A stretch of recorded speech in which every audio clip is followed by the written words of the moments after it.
already. Let's find some perfect examples this game. If you guys at home think the Giants are going to pick up a win, hashtag GIA win. Or if you think Splyce will make it number 2 on the split. And say, you know what, that's not going to happen. Well, you mentioned how Senkak's Ganking early mid lane might pressure, happen. and the chains have connected. Peppy cannot break the tether. First blood secured for Senkak. We see this so often. Like, people take Ari as a safe pick. So, Giants a little bit overextended. Atom is going to get jumped on here. I wonder where he's got the dash. I think Senkak's may have face planted, does not connect with the chains, and wonder where he's going to go down. Really? Very easy kill. Splyce stepping too far forward. Who can either make less mistakes or punish their opponents more? Because, you know, there's always two sides to a story, right? Sure. You make a mistake your opponent takes advantage of, or your opponent outplays you. Yeah, if you force the mistake, it's obviously well played by you. As you just talked about here, though, Giants, the first time they're hitting goal for 10 minutes. Yeah. So, better for them early on, but as Godfred talked about in the feature coming in, Splyce seems to have gotten off to a good start in those side lanes. Wonderway and Kabi looking healthy. Except for that one. Except for the one misplay. Yeah, evened it out, of course. 0-0-0, like 15 minutes in, you have one crazy insec and you win the entire game for your team. Will Wild Growth save Atom? I think we're about to find the answer to that question. And the Nick comes out, Atom's still holding it. Senkak will get the chain down, and Wild Growth didn't even come out. That's going to be the next 10 minutes for Splyce, basically. Small steps every time, pushing up lanes. This is going to hurt. Sorry, the fish. Bets on Yok. He's done so. Wow! Primarily because Atom and Peppy have not had the greatest of games over weeks 1 and 2. And that is interesting for Adri, who's a guy who took a lot of criticism last year. I will return to that in a second as Atom's the next target. Wild Growth available. He manages to channel it this time. The Ignite is ticking flash for flash. Senkak gets the kill. Passive procced under the tower, but that's the 4th kill of the game. If we just go 4-man mid and push it up mid lane, obviously they can't defend because there's no TP on the LeBlanc, so she's stuck in the side lane. Wonderway is pushed down to his tower, so Adam is sitting there with him. And then suddenly you can gain something. I just want to see Splyce. Kabi's going to Valk away. Flashback from Nisbet. Giants, they've not stopped yet. Spirit Rush into the Chomp. Kabi gets caught. He's killed. Giants have found themselves another window of opportunity. But Songyaka goes forward as Adri as going to help out for the additional kill. Oh! Triple into quadra kill for Senkak. That took him about 1.5 seconds to kill 4 people. Well, we're not one seeing... player has proven he can find the kills. He's putting himself in that position. But we're not seeing the deep vision just yet on those pink wards. You can see 1, 2, 3 wards inside Giants jungle from Splyce. A lot of teams, when they're getting very far ahead, they like to have yellow trinkets instead of blue trinkets. Why? They also like to kill the enemy carry. 9-0. And starting to set up Shotgun becomes so fun. So you were saying, oh, wow. Like that. There is so much damage, our observers can't even follow it. Ah, that one rocket. Now Splyce, they're going to start this Baron. So they're starting it off relatively early. Is that the Scuttle Crab in favor of Giants? So they are aware of the vision, if I'm looking at that correctly. I believe it is Splyce. Is it Splyce? Yeah. Peppy's back in base now. But Tongyarka has to try and go in and steal this one. I mean, that's almost the only play he can make.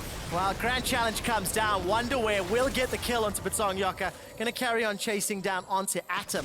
The Baron has been stopped, but Splyce will be happy with that. They've started the fight again. Wonderware is going to eat almost an entire culling, and Senkak, he's forced to jump backwards with that distortion for a second time. They've got themselves 2 kills. Hang on. Splyce got 2 kills. I need to look at that first before seeing him dash in. All 5 members of Splyce continuing to siege up onto the second inhibitor. It will drop shortly. Senkak, he dashes 90 degrees to the right and finds Audrey. One of the damage dealers from Giants is down for 45 seconds. And Splyce, they set their sights on the Nexus turret, decide maybe a little too risky. They all dash through the gate, and here comes Senkak again. Atom will get rooted, and Senkak will use that distortion out. But Tongyaka follows forward before being burst down. It's a kill credit over to Kabi. Flashes over the wall. Splyce, they see a dead Nexus in their sights, and they're chasing Giants away. Wonderware is looking for the Grand Challenge, and he will find it. Picks up a kill onto Atom. The ace from Splyce. They destroy the turrets, and they finish off the base.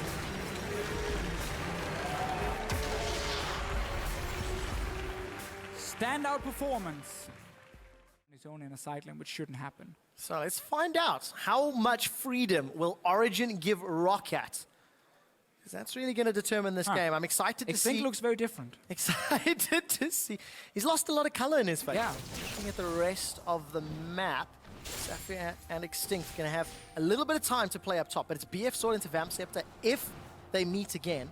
Soaz is spending a lot of time here middle. Betsy, if he sticks around, only CC comes in from Power of Evil, this could be problematic. The slow comes in from the Vault, and now Soaz is sticking a little far forward. The Cocoon into Gold Card means Soaz is down. He's holding on to his flash as Extinct is coming up. There's no access to Extinct ultimates yet. Soaz is going to flash over the wall, and Power of Evil, Gold Card into Insta-Cleanse. Now he's the one that's in trouble. Hammer Shot comes out as Mithy has been able to roam back. Soaz vaults over the wall. He finds Extinct. The Cocoon connects with Mithy. Nobody has died yet. Mithy's looking forward as the exhaust comes down. Extinct slides and first blood to Power of Evil. Miscommunication from ROCCAT. You saw Extinct flash E, knock Power of Evil into the wall. Is behind in farm. Will probably continue being behind for quite a bit. Graves is also a good display pushing, just sitting inside lane, pushing in. Mithy being fought out. Trouble.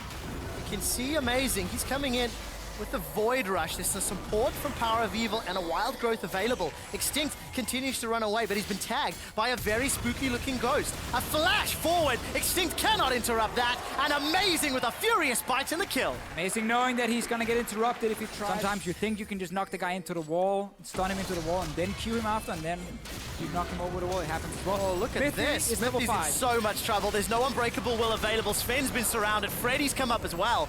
With no tower in the top lane, the global threat of Twisted As long as Fate. you control mid lane, you can then start controlling the side lanes. ROCCAT is coming in for Sven. He's all alone here. He is alone. The flash comes out, but the Cocoon still hits. Wild cards and red card to secure it. No ultimate required. So basically, ROCCAT had pushing in top lane. They took over the jungle. They move in behind with ROCCAT. There's no vision for Origen. Amazing is running in. Here comes Soaz. He's tagged up Airwax. Airwax flies into the air before he flies back to base on the wings of Soaz's auto attack. So Freddy's the bot lane. He's running away now. Sapphire. Oh, you're in behind trouble. enemy Why line. are you there, man? You do not want to be here. An aggressive play from Power of Evil. He flashed for the knockup. A flash from Mithy as he finds the connect and secures the kill with the trample. So it looked very, very good for ROCCAT. I like that play. You have a look at the pink ward on your minimap behind that enemy mid tower tier 1. That was what ROCCAT used to sneak in behind. Sven didn't expect it. He dies. And then sadly, so much burst, honestly, as soon as he lands. Source now into the mid is what you will do. This is out of position. This is scary. Look at the surround and the support. Why is he mid? There's a gold card and Soaz is caught. He's got a flash available. Won't get to use it. That was the most random roam I've seen. He wanted the tower. An interesting ulti. Fortunately for Betsy, he does not secure the kill. So, before Source went mid, not sure why, ends up dying. Only good thing for Origen there. For Betsy, behind enemy lines is channeled. Soaz can move very, very quickly, but you're not quicker than a teleport. Soaz is looking for Rest a of way Origen out. can go mid here. Rest of Origen should just group mid, push up for that tier 2 tower. They There's might even support, meet Source. and Sapphire's in trouble. Look at Origen, they're coming from behind. Power of Evil with the Glitterlance gets the kill. Now Soaz is pinned against the wall as the Wild Growth makes him a gigantic bird. He flashes away for safety. Amazing will be the sacrificial queen of the Xerxai. The collateral damage is not enough as the shield from Lulu keeps him alive. Soaz flashes over the wall, and the Raptor eats all of the culling. 2 kills for Origen. ROCCAT gave Source only 1 kill. Soaz almost killed by that volatile spiderling, but for Origen, got themselves a kill. Get themselves their first dragon of the game and the gold lead for the first time. I think this match, if not 20 plus minutes. Dragon control secured, 20 plus minutes. Dragon control secured, which means the only big objective will then be Baron. And we actually saw a repel up there from Airwax in a little bit of trouble as the rest of Origen have grouped up. Teleport's still available for Soaz, but it is not for Freddy. Yeah, Freddy used it again trying to fight it now. There we go. You fight Source, then you can go down with Twisted Fate. Soaz is going to try run away. End of the line will be available. Collateral secures the kill. And Freddy, with the assistance of Betsy, take down. ROCCAT picks up an easy kill. So Sven now looking forward. He's going to sidestep the Cocoon. Mithy does have a flash available if ROCCAT continue to group up. That's a flash engage. Extinct is knocked up into the air as Mithy is then pinned against the wall. They will run down Extinct. That's the first kill. Sven flashes forward. He had the Lulu move speed to chase Airwax all the way. Now on the other side of the map, there was a trade going on. Soaz is looking to chase Freddy. Has used the Ghost Blade and was thinking to call in Valor for some assistance. Decides against it, and Freddy makes out alive. But Betsy will get the tower. Yeah, Origen started Baron here. Betsy didn't get the mid tower because he has to go in here and stop this source of teleport coming in. Freddy has no TP, so this is only 3 guys from ROCCAT. Now let's find out. Mithy's in a little bit of trouble with Finn. It's got so much damage. Betsy finds a gold card onto Soaz, and Wild Growth is used to save his life. The Baron's been stopped, but it will cost Saphir's life. The tower is secured down bottom. It's Finn. He is running. He is flinging light at Betsy. The gold card stuns him under the wall. The Baron was stopped, and Freddy is continuing to push. He should be backing soon, though. Sven can do the same, and he's looking to do the same. Gold card. First, QSS comes gets out. a little bit too confident. There's too much damage coming down. Look at Betsy. He's going into the Raptor camp. Gold card is primed. Does not find a very good target, though, and will finally throw it out. It finds Mithy as the Unbreakable Will has been used. Amazing's coming in from the back line, and he will get knocked away. Steadfast Presence was already used. Now Betsy's in trouble. He's knocked up into the air twice as Amazing flash forward to follow it up, but Betsy stays alive. Freddy's the first victim as he's killed by Sven's auto attacks. The culling is firing away, making Extinct extinct. Sapphire gets dropped for the triple kill for Sven. We have seen this before here. Lucian gets to team fight, protected by Lulu, buffed up. Sven is becoming the big carry for Origen. ROCCAT had some good moves early on in the game where they managed to get these fights in the side lanes, but then they start dropping the ball. They get greedy, you know. They want to say, oh, we just go for 1 lane, we just go for 2 lanes only. And that's too easy for Origen to defend against and then force a potential team fight. And the last 3-4 minutes has just been fights for Origen around Baron, around enemy tower, and that is setting Sven up to be up 7,000. Tower number 8 falls. Tower number 9 will follow shortly. And ROCCAT are falling apart at the seams. They've got themselves 1 kill onto Soaz. And they have to go further now. ROCCAT just needs to force a fight. It's 5 versus 4. We're gonna have to see a massive mistake from Sven. Like, he has to go super greedy. But just keep looking at Sven. Wow. Betsy has to force his QSS, and then on the next engage, they have to try and take him down. Gold card's been used. There was a knock-up in the back line, though. Now Mithy's continuing to push forward. Extinct is the first target to fall. Power of Evil gets the kill credit. The rest of ROCCAT, they're running for their lives. And Origen have got super minions for days. They take down the first Nexus turret. Will follow shortly onto the second. The QSS has been used. Soaz is looking for Betsy. Help picks will allow those auto attacks to deal more damage. But Origen destroy ROCCAT's Nexus. They had to fight for it, because ROCCAT had a very good start to this game. And as we get into this one, make sure you tweet at LOL Esports using those hashtags G2win or fnatic win. We'll be seeing on who you think will be taking this game as we get into the Rift. Easily, but this helps because now you're also fighting out in the river. Yeah. And then you line yourself up for it. Kickers will jump forwards and challenge him to a grand challenge, but Perks is there as well and collects the first blood. Over to Corky in the mid lane. So mid lane is even at the moment. Bot lane is pushed in for G2. But that's not even the side you're looking to play around at the moment if you're Fnatic. That was very greedy, and he just get punished in exactly what G2 wants. And Gamsu now, well, he's gonna kill Kickers. He's just gonna kill him. Okay then. Did he already use Riposte? You know you can push in the Ezreal. You know you have a strong early game jungler. Speed up the game. You want to get these side lanes down and then start grouping mid. Oh, nice Winter's Bite. Should be able to get the stun as well. And Emperor jumps in, but the exhaust comes out. Maybe enough to keep Noxjack alive. Trick will come in, pick up that kill. Bam! Now the Sandra comes out and picks up a kill in return. Emperor, Hybrid, and Trick pay for that 1 kill. So G2 got the tower. That was really good. But then they started chasing up. They saw that 1 possible kill in Spirit. Well, this is not a good situation for Spirit, and he'll just straight up get out-traded by Perks. Fervin and Gamsu are closing in, but they already used their ultimates. The ice shot doesn't even land. Nice play by Perks in the 2v2. Theoretically, they should win. Kickers is trying to get in lane. The flash forwards, and the package comes across and knocks them both into Reckless. Oh, they both go down. That was beautiful from Perks into Kickers. And yes, okay, if he has enough time, he can take it down, but they'll always give G2 some hits on tower. Spirit has to always be there first. And when the minion wave is building up, he used to use end of the line on it to clear out as much as possible in order for this double TP to work at the moment where G2 are so strong. But we've just seen fnatic fall further and further behind, gain vision by moving in and putting them. So we see Reckless with blue trinket now. That's to spot the Baron. Unlucky. And Rift Herald. I should take this one. Chick finding it very difficult to land those spears on a stationary target, but we'll get it down. Yeah, fnatic did do that, but they were ahead in the game and then picked up the yellow trinket. Then I want to push, but I also want to respect your engage. But those spears landing will help significantly, chunking out Noxiac, the culling as well for more poke, and that may just be enough to start taking away the health of his turret. Here comes the TP and the hard engage from fnatic. Is it enough though? Here comes the jump in and the ultimate from Gamsu, a 3-man ultimate. Can they get the follow-up though? Gamsu has been locked down but is still chasing after. Now has to back away, and Perks is respawning damage onto Reckless. Jump forwards from Emperor. Can he get the kill down? Lands the first one. Spirit will have to jump away there. Still has his flash available, and Noxiac will back off. That was a 2-for-1 over to G2, and they get the turret. I'd always like to see distortion boots on a couple members as well from G2. Like, the sooner you have gonna hold that fort for a second, as we may have that flank engage we're looking for from fnatic. Gamsu is trying to jump in, looking for that opportunity. Emperor has been CC'd up by Featherman, but he's used his ultimate now going into the Zhonya's. Grand Challenge comes out from Kickers, following on to Gamsu. They pick up the 2 big engage tools from fnatic, and they just weren't in range to follow up.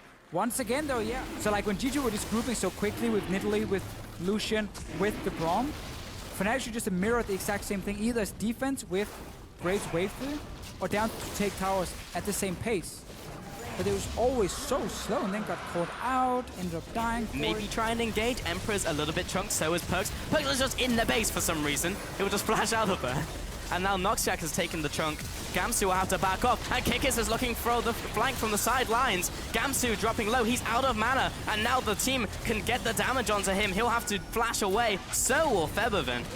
Gamsu didn't burn flash, but Featherman did. Now Featherman will be going down. Spirit is trying to do everything he can, but he just really can't do that much. Actually, jumps in, picks up the kill alongside Reckless, but he's had to put himself in a bad position to get that play off. Gamsu's come in from base, but what's he have? He has no ultimate, he has no carries left remaining apart from Spirit's damage.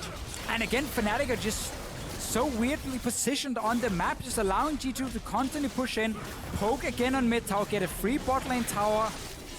And honestly, G2 are just so far ahead, you know, they can just keep pushing in, and there's so little fnatic can do.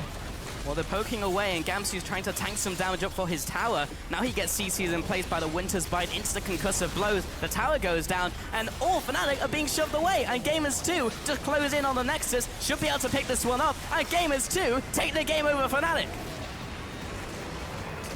That was a super strange game to watch. I felt like G2 just got allowed to do everything they wanted, and there was almost no response from fnatic except for one TP. Started the fight, but we have the full compositions here to see how this one works up. Remember, that is Joko in the jungle, coming in from Millennium as well in the jungle for Unicorns of Love. Yeah, Elements will, bot lane will have to be careful though. If they go Around 2v2, a minute from now, that's when these teams can start getting creative, and the super textbook lane swap pattern gets switched off. And Unicorns of Love will head over to the Rift Herald while the push goes on in the bottom lane. So most likely this will go over to Joko, maybe even give it to a solo laner as well. Generally seeing these very early early heralds go to the AD carries. This is actually the phase where you can go for a 4-man group, double tower push in the top lane. We've seen that. When teams go at the other side of the map, they go for 1 tower and dragon. Playing a bang on even game isn't bad, unless you have very big scaling differences, but Elements can be fine playing this scaling game. Hang on, Sprattle now. Sprattle, quite dead. We'll put up the tornado, but First Blood over to Steelback. And that's the difference right now. The Unicorns have control of the deep root jungle. Elements had that on the other side. Elements mirror it, but they don't really... Unicorns don't care because they're actually conceding the weak part of the map. They say Kalista on Steelback on Kalista rather. He can farm on his own. He don't really care about losing the vision in our jungle. Whereas Unicorns, they're actively pushing pressure in the vision contested part of the map, so they're playing more proactive. And now that the tower has gone down, Unicorns are ahead in this game quite significantly. In fact, 1,400 gold is quite a lot on their side. Plus they take with the Moby boots, which I despise on Janna, on a champion with a lot of built-in mobility that actually gets rewarded for moving quick in fights in a meta where swiftness boots are also cheap. He actually went Mobies. Gilius gets blown up by Fox, but not quite finishing him off here. Has already used the flash to try and get in range. Jukes towards his team and gets shielded from Sprattle, so he'll stay alive. But now Sprattle and Rallis are caught out. That's a lot of damage coming in from Fox, but has been cocooned. Will cleanse that one out, and the hug lands from Hillersang. Steal back with the damage, and the Rend picks up the kill. Yeah, it all comes crumbling down here for Elements. We see Gilius wandering in the jungle that has been under complete control. He may actually have just done that already. I lied. It's not Baron dead. It's Nope. It's 17 minutes 40. I'm just so confused. Why are there 5 towers down at 17 minutes? Why are these guys like 6,000 gold down? And then I look on the minimap and I see the Baron pit. I'm like, Positioning, oh. whereas we have a steal back off in the side lane. Hook lands onto Sprattle. All he wanted was the pink ward. The box comes up. Does he have a way out? The answer is no. Hillersang picks that one up. And again, this is what we saw in the early game. Sprattle fighting to reclaim vision control on his own, without support, under level, and it's just rinse and repeat over and over. And we see more action here from the Unicorns. Steal back, throws in Hillersang, and he's ready with more damage. Fox comes in, Grand Challenge activates, but Steve jumps in, and he immediately wants out. Mistakes were made. He'll flash away. There's the ultimate from Chachi, and Ica will take the chunk as well. Already uses ultimate on Steve just to keep him living. And now Unicorns will back off to the Baron. Yeah, and the repeat play here from Unicorns, if the gold lead was a little smaller, would have been push the lanes, ward in between in the jungle, push them again, go for Baron. They can skip 2 of the steps. It's walk in, somebody will get caught, and just instantly go for the Baron here. We saw Hillersang waste his flash for a hook. We saw Vizichachi use his ulti, let's call it a zoning ultimate. But it didn't even matter because Elements was playing so far back. Had to run with the tail in between their legs, and they're going to just watch Unicorns take a Baron buff here. How hard Elements is struggling and how little they're getting done. I also would have liked Sprattle to, instead of stand still and hit that ward, actually hit and back off like most people do, so you actually have the ability to jump away. However, he was locked into attack frame, and it was in the bush. It's the reverse mind game, you know? Oh, I see. Yeah, yes. really good hook for him. Hillersang here fakes it onto Steve, ends up going for Sprattle, execute this close, steal back drops, still gets cocoon and dies. Yeah, and the Monsoon was enough to keep Sprattle alive. Joko off to the side. They don't take down Gilius, and he'll just kind of scuttle away into Ica. Ica does not have his ultimate, though. This is starting to go extremely well for Elements, at least in this trade. Chachi got the ultimate still, and the binding lands onto Joko. Steve jumps in, but there's Chachi going to the back lines, and he is just destroying everybody along with Fox. Double kill comes in, triple kill comes in for Fox. It seemed like a good start to the fight. Mr. Wallace picks up 2 more. All of these minions flooding in, and they're just waiting. Joko comes in from base back to full health. He's even tankier now, and Steve, maybe he can get a lunge off here, but that's all he's really going to accomplish in this fight. Gilius jumps in. They have to go for this one, but they jump in and instantly get deleted. Ica is out of the fight, and Steve jumps in, and he also dies. There's just nothing that Elements can do, and they are being run down into their fountain. Mr. Rallis stays alive, protecting his KDA, but there's not much to protect, and they're not going to protect the Nexus. Unicorns of Love come up big and take the win against Elements. Yeah, Elements, 2 kills, 2 towers. Or potentially Ragnarok will just hunt down Forgiven, while Hjarnan, who was initially supposed to get all this protection, will just sit in the back and launch bullet time. So 2 different styles possible for Vitality with this composition. I actually really love both comp jungle invade. Try and stop taking that Gromp. This Both can be going. dangerous. Just keep your eyes on the buff. The Fog of War is enabled right now, but around the corner could be an Alistar. And here they come, the flash and the knockout from Vanda. And Hjarnan is fast on the trigger. He'll flash away, but Kasing not going to be so lucky. The flash into the wall. Every one of us pale flashes once in a while, and that is first blood over to Yeah, Forgiven getting too stuck in his old ways. But yeah, he never took points trap, even in his days in SK.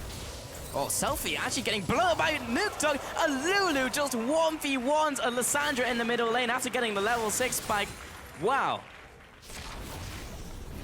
Haha. Got the ward over to Shock. Top lane though, Jankos and Vanda just chilling in this bush. And Hjarnan, that's not the right place to go. Pulverize, flash, the burst down from Jankos, the slowdown coming in from Forgiven. He'll jump over the wall, he just wants an assist, man. But Jankos picks up the kill, point blank to the face. Vander, and they didn't really see where the gold marks were. This can happen. Jankos comes out, we'll get some extra damage as well from end of the line, and oh, Hjarnan barely survives bot lane though. Oduame getting knocked up by Shock. Cabashon will seal the deal with Undertow and pick up back kill. And man, Hjarnan... H2K already putting pressure in the mid lane, rotating mid. And even if that dive works, there's another mid lane attached. So H2K playing the objective game. Vitality looking for farm advantages, pick advantages, but yeah, they're on the back foot. Now H2K get the first Dragon of the game at 16 minutes. We'll give them the extra 2-item damage spike is very important for Fjarnan to hit. It will be a long time until he gets that though, however. This could be a big fight here. Coming in from the side, Shook looking for that knockup, but Vander gets it first, and that's so much damage, and the return from the bullet time is just not enough. Vander just walks up to him, exhausts him, and pieces out. A nice kill onto Shook. So he's just constantly readjusting his line of vision, which is why Vitality have been staying in a lot of games, because let's not forget, Vitality have been struggling in a lot of mid-games, playing a little bit too slow, waiting for that one magic opening.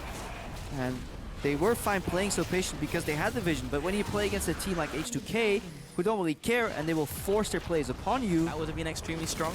Cannon barrage, Fjarnan gets stopped, Selfie's flanking. May pick up no this kill, QSS. Glacial Path. Has the flash. Flash away. Selfie had his flash as well though, and Vander, it's not over yet, you're not away, you're not home and dry, and Selfie gets in range. This time he'll flash. Yankos was also there, supplying the damage. Didn't even get an assist. Map-wide play. Also, Smokescreen is actually a really good sieging tool on top of the Caitlyn. It more than anything, it just confuses you when you walk in, because it's like, oh, I can't see anything, and then you walk away or walk into them, and then either die or walk away and realize you didn't have to walk away. But you can't auto-attack out of it as well, because you get a minion to do it for you. Right now we see Fjarnan here playing protected Fjarnan composition. Rana puts the barrel, Yankos goes. Nice ultimate. This could be enough. Selfie comes in from the sidelines, but instantly turned into a squirrel and instantly blown up. He'll go into his own ultimate defensively. Vander now zoning away the back line, and Shook comes into the fray, looking for a knockup. Good CC on the Walne, and Vander, the first kill of the fight, goes down. Nuke Dog is out of there. Cabashon, that big threat, is dead, and now Forgiven is left to run over the team. Shook has to run away. The only one remaining, 4-0 over to H2K. And finally, H2K spring the trap, and that was incredibly close to being a very ugly fight though. Imagine if Selfie got one shot there. We'll see it later in the replay though. But right now, Shook is desperately trying to cut off the minion waves.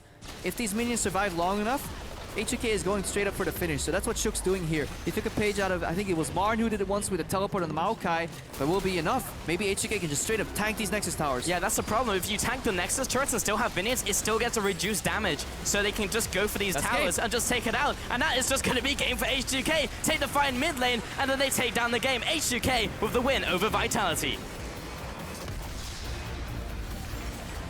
What an explosion. Yeah, It was slip up. Yeah. One shot, one opportunity. Yeah. They took